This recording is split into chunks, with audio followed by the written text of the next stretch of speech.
You, sir, in a striped shirt. Are you bidding 10? 10? How about you, sir? Corner, green t-shirt, 20? Do I have 20? 20. Auction game. We are going to talk about that coming up.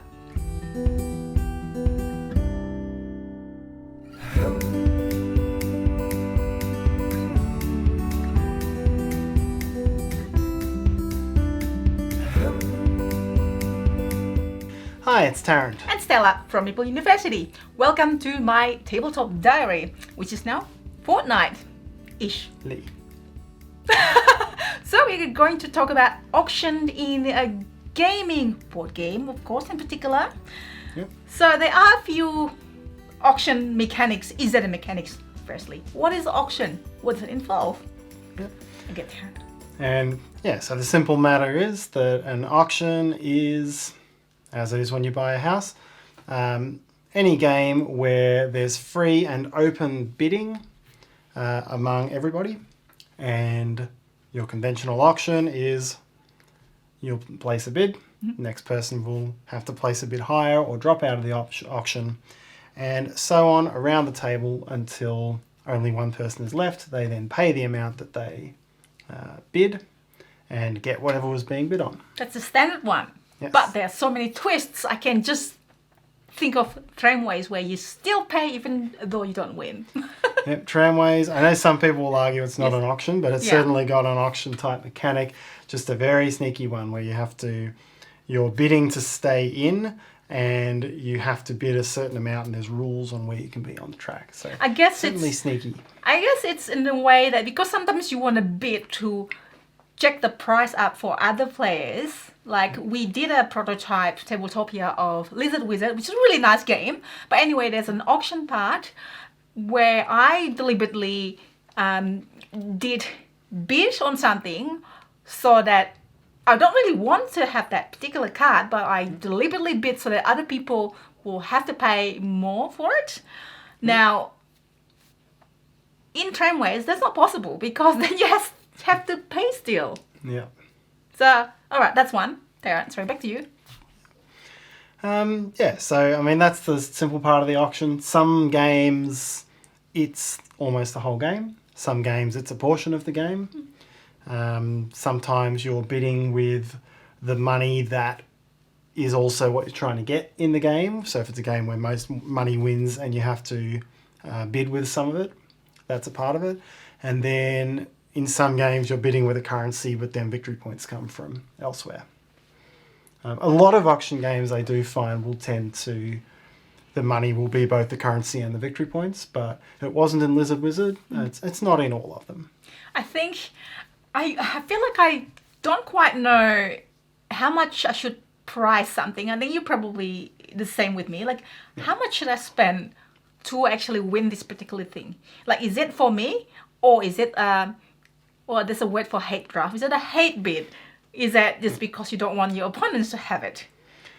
Yeah, and for me, it really strikes that there's a lot of those questions which makes auction, it's an interesting mechanic. It's a very pure mechanic because if everyone knows what something is worth to them and understands what something is worth to somebody else, then it becomes a very tight and very pure mechanic that avoids luck.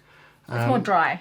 Yeah, and it does introduce, it introduces tactical bidding on whether you bid up to make sure someone doesn't have the money to keep going with it. So there's a few bits of strategy around there. On the other hand, that reason there is why I generally don't like auction games. Oh, really? Because you're not quite sure what to put price on? Yeah, and part of it is the way we play games. Mm-hmm. We don't play games very many times. Mm-hmm.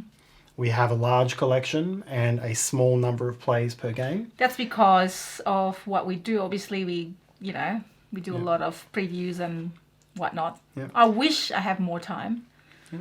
And I think that is when you play games like that. I mean, maybe there's people out there who play games like we do not many times and still really enjoy auction.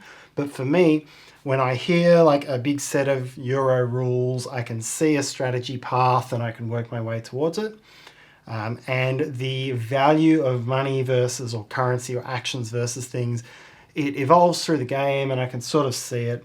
Whereas I can't get that with auction. If I'm playing an auction game for the first time and I've got a whole lot of money and no one's played it before and can tell me what a sensible bid is, then I'm really kind of lost.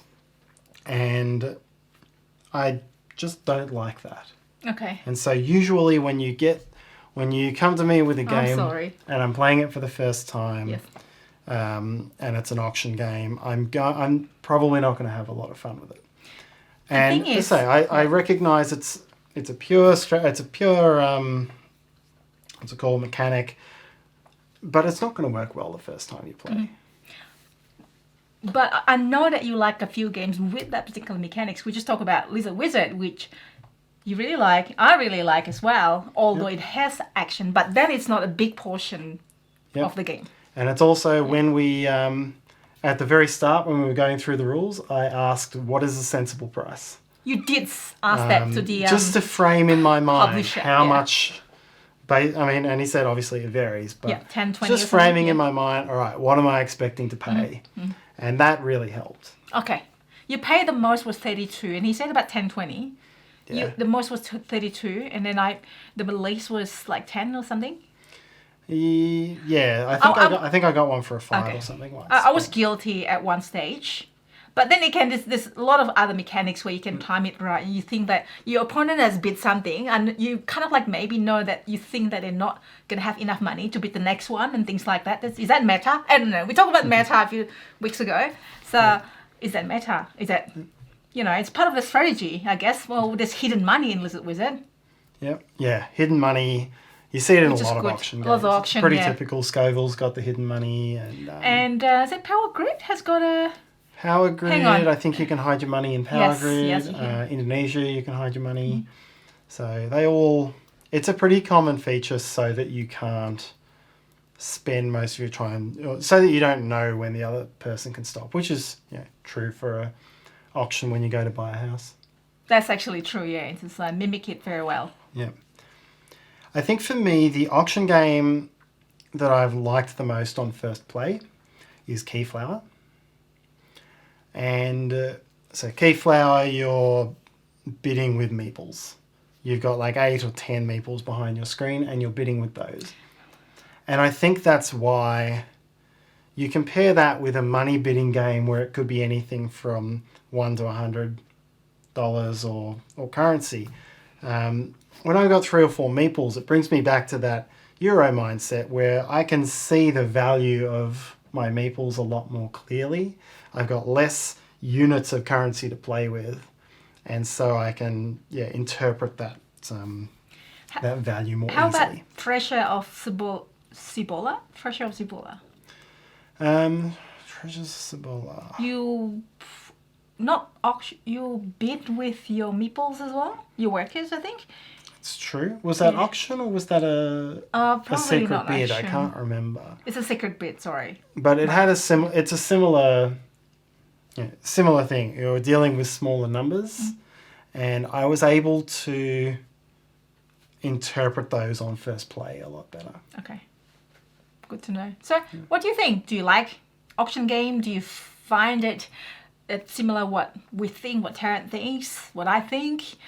What are some of the auction games that you'd like to recommend to us? Is there anything that stands out that you think or anything that you don't like? Please let us know in the comment sections.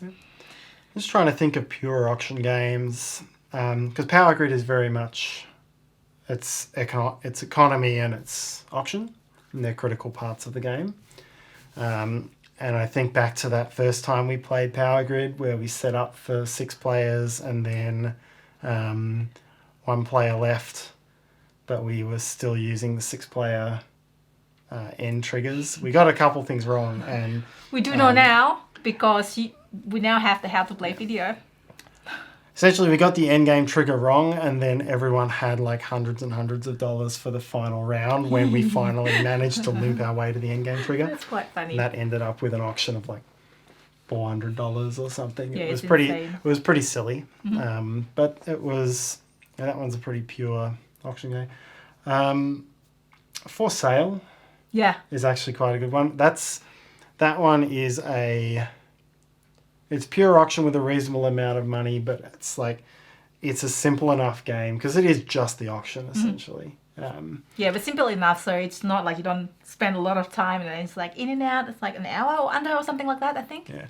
I think because it was purely the auction, buy it all, sell it all, I was able to get my head around the value math, of things yeah. a little bit better. I think I see a little bit of pattern here. I think you like to think quite mechanically where, well, you actually said it earlier as well. So because your brain, the way it works, it's mechanics. So if you can't really put a value on it, you'll be lost and you'll be like, oh my God, I don't know what's going on. And, you know, that's why you prefer not to. Yeah, I think it's important to say that. Like, I don't want to come out and say auction is a bad mechanic. Yeah. I understand the deficiencies in my But gameplay style that make auction not work for me. And I think if I played, these games, if I played a game that had a pure auction and I played it enough times and we all played it enough times to have the same level of aggression and understanding of the value, then it's perfect. But yeah, you've definitely got to build to that point. you keep saying that you don't really enjoy it, but then all these examples that you say that oh yeah, this is good, this is good, this is good. Is that really like a game? Don't say it, but is it really a game that you really quite don't like it? Is that yes or no? Because, Wizard, you like it. Tramways, you like it. For Sale, it's pretty much auction, but you like it. So maybe you do like it. Well, there's times I've found the auction part just falls flat. Scoville is one. I know we've often played that, and it's got the auction mechanic for turn order. It just kind of always falls flat. What are some other games? I remember finding the economic... that's because it's 2 players. And it's not really... and we only play it once. I think if you play more than 2, it probably makes... It plays up to 6, isn't it, with expansion or something like that. I might be wrong. It plays up to 6 even with base, I think. Yeah, I think we do play... You gotta remember, we do play a lot of 2 games. 2-player games, sorry. 2-player games. It's not a great player count for that might be why, because I think the way mechanics is like it's probably best with more than 2 players for auction. Yeah, we played Indonesia with 5, and I found the auctions in there.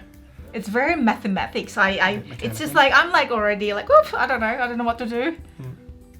Yeah. So yes, so that's it. So please let us know any suggestions, anything, or just say hello to us. Happy to say hello back. I'll try to get back to you as soon as I can. And that's it, everybody. As usual, if you enjoyed this video, please help us hitting that like button and subscribe to us if you haven't already done so. And hit the bell so you get notification when we have vlogs, any how to play, live playthrough, and so on. So hopefully I'll see you next time. Bye.